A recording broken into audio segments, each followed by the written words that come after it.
Just when you thought UK politics had settled after the Spring Statement, Donald Trump throws a massive curveball.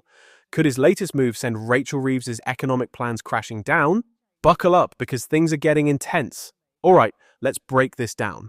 The UK's economic future just got a whole lot more uncertain. Hours after Chancellor Rachel Reeves delivered her Spring Statement, US President Donald Trump made a massive announcement, one that could shake up the UK economy big time.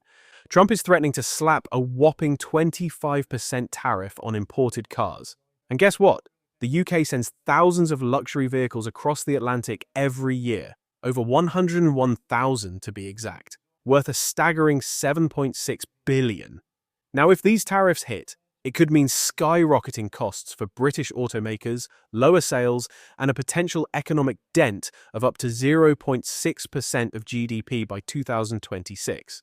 Well, you're asking me a question, because I'm sure you didn't hear, am I going to impose tariffs on the European Union?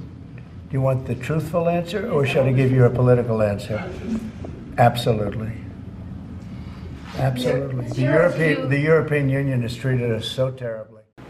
We have made a decision. We'll be announcing it very soon, and it'll be 25%, generally speaking, and that'll be on cars and all of the things. And European Union is a different case than Canada, different kind of case. They've really taken advantage of us in a different way.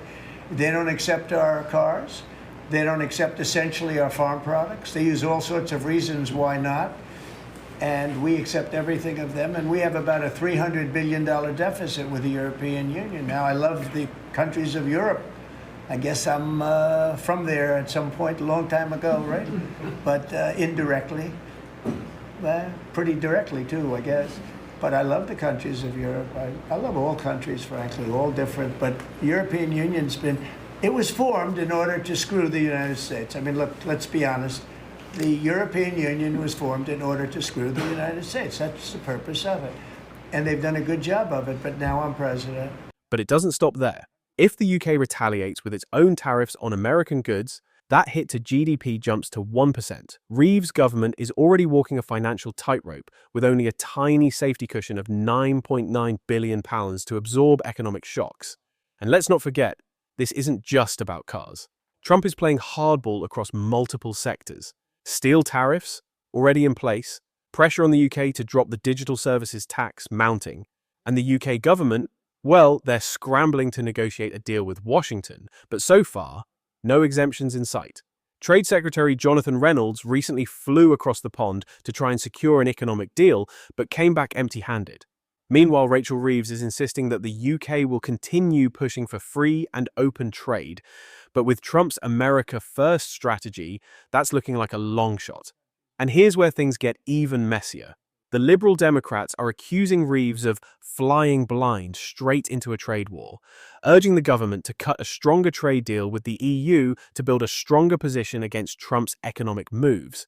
Shadow Chancellor Mel Stride is also throwing some heavy punches, saying Reeves hasn't left enough financial headroom to deal with a potential world trade war.